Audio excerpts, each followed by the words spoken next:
दोस्तों, corona virus pandemic में business की दुनिया में हाहाकार मच गया। कई कंपनीज बंद पड़ गईं, कई एम्प्लॉयज को फायर कर दिया गया, रातों रात सब कुछ बदल गया। लेकिन एक ऐसा सेक्टर था जो पैंडेमिक में भी बड़े मजे लूट रहा था। जी हाँ, कोरोना काल में एडटेक इंडस्ट्री बूम पर गई।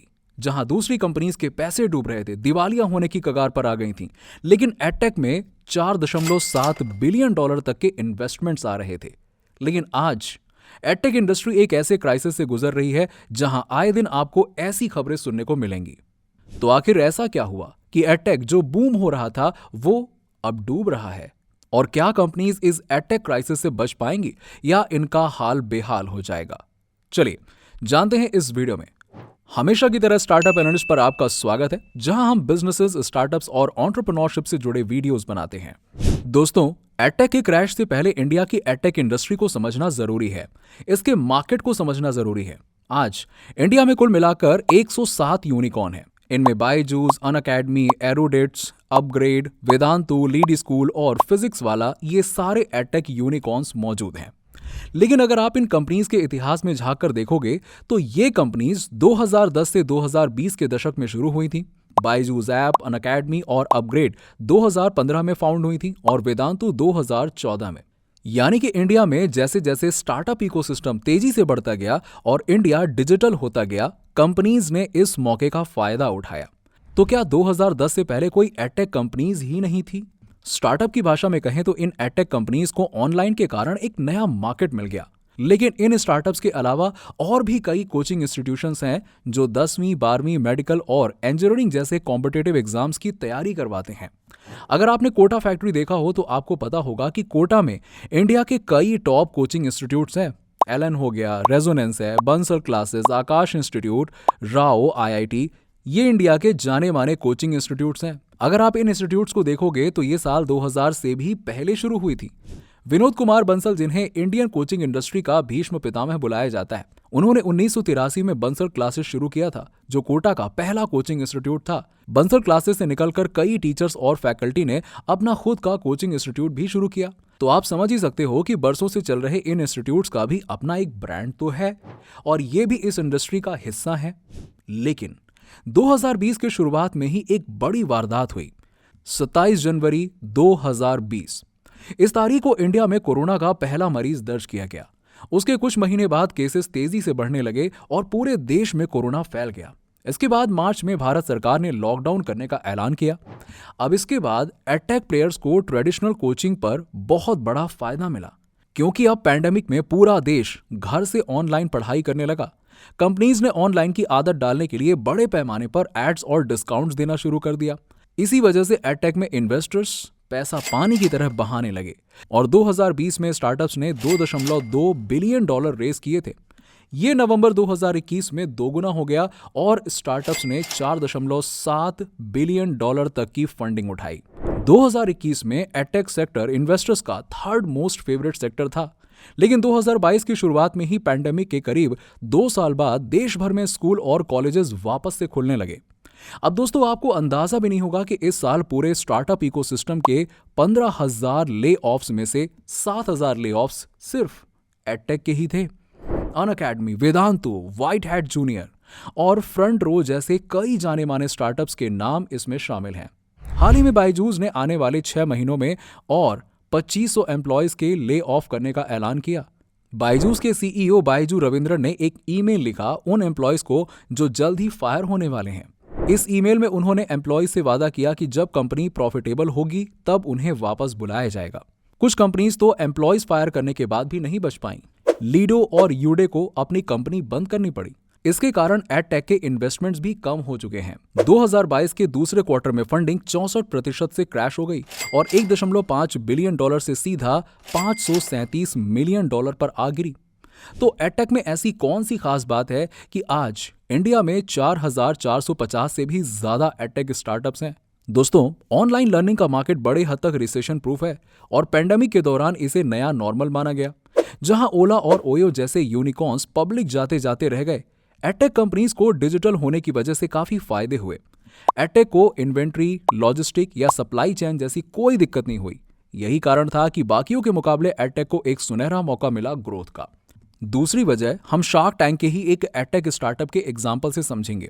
आस विद्यालय के इस पिरामिड के मुताबिक L1 के पोर्शन में एडटेक स्टार्टअप्स हैं। अगर आप एंट्रेंस एग्जाम यानी कि 11वीं प्लस 12वीं के कोर्स का एग्जाम्पल लें तो उसका एवरेज फी होता है 2 लाख रुपए। इंजीनियरिंग या मेडिकल दोनों में ये नंबर करीबन इतना ही होता है या इससे ज्यादा हो सकता है। अब अगर एक फैमिली की महीने की आमदनी 20,000 से 30,000 है, जो कि बीच के L2 और L3 की आमदनी है, तो वो शायद इतनी बड़ी रकम अफोर्ड ना कर पाए। लेकिन यहीं पर एक कैपिटलिस्ट सोच भी दिखाई देती है, क्योंकि एजुकेशन एक बच्चे की जिंदगी में बहुत मायने रखती है। कैपिटलिस्ट कंपनीज इसका बहुत फायदा उठा सकती हैं, और क्योंकि जब बच्चे के उज्जवल भविष्य की बात आती है तो माँ बाप कोई भी कसर नहीं छोड़ते हैं, हर चीज में राजी हो जाते हैं और लाखों खर्च करने के लिए मान जाते हैं, जो इन एडटेक स्टार्टअप्स की फीस होती है।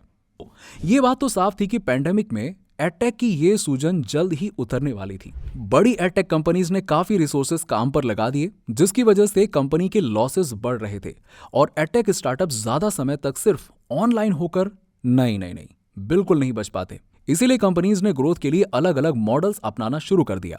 पहला है एक्विजिशन स्प्री। 2021 में सिर्फ एक साल में बायजूस ने 10 एक्विजिशंस की झड़ी लगा दी। Aakash Educational Services, Scholr, HashLearn, Great Learning, Gradeup, Toppr, Epic, वोडा, टिंकर और जियोजेब्रा जैसे जाने माने कंपनीज को उन्होंने एक्वायर किया। बायजूस की तरह कई यूनिकॉर्न कंपनीज जैसे कि अनअकैडमी और अपग्रेड ने भी दूसरे कंपनीज को एक्वायर किया। दूसरा तरीका है नए मॉडल्स अपनाना। पैंडेमिक के बाद कई एडटेक स्टार्टअप ने हाइब्रिड मॉडल अपनाया, जहां ऑनलाइन और ऑफलाइन एजुकेशन दोनों दिया जाएगा। यानी कि आप घर से भी क्लासेस अटेंड कर सकते हो या उसी इंस्टीट्यूट के सेंटर पर जाकर भी पढ़ाई कर सकते हो। बायजूस दिसंबर 2022 तक 190 शहरों में 500 सेंटर्स खोलने वाला है।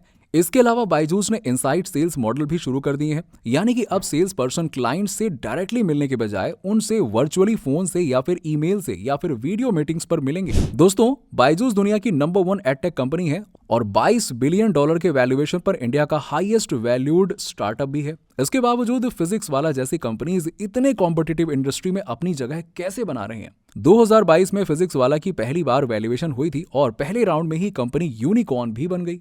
तो ऐसी नई कंपनीज बायजूस जैसे टाइटन को कांटे की टक्कर कैसे दे रही हैं? इसका जवाब हमारे यूट्यूब क्रिएटर्स वाले वीडियो में आपको मिलेगा। फिजिक्स वाला हो या अपनी कक्षा हो या स्टडी IQ हो, इन सारी कंपनीज ने अपने यूट्यूब चैनल से सिखाना शुरू किया। यानी कि इनकी यूट्यूब पर बड़ी कम्युनिटी और लॉयल फैन फॉलोइंग है। जितने लोग अपनी कक्षा को जानते हैं उतने ही लोग अमन धत्तरवाल को भी जानते हैं। अगर कोई फिजिक्स वाला को जानता है तो अलख पांडे को भी जानते हैं। दूसरी तरफ एडटेक में होने वाली कंपटीशन वाकई में इतनी खूंखार है कि भाई पूछो मत। हम फाइट नहीं कर पाते क्योंकि हम किसी को घुसने नहीं देते, क्योंकि हमें लगता है कि हर इंडस्ट्री में एक ही गुंडा हो सकता है, वहां का गुंडे हम हैं। शार्क अमन गुप्ता की ये लाइन खासकर एडटेक के लिए ही बनी है। एडटेक के बूम को बरकरार रखने के लिए कॉर्पोरेट कंपनीज कई तरीके अपनाने लगे। इसके कारण सेल्स एग्जीक्यूटिव्स और टीम्स पर बहुत सारा प्रेशर आ गया।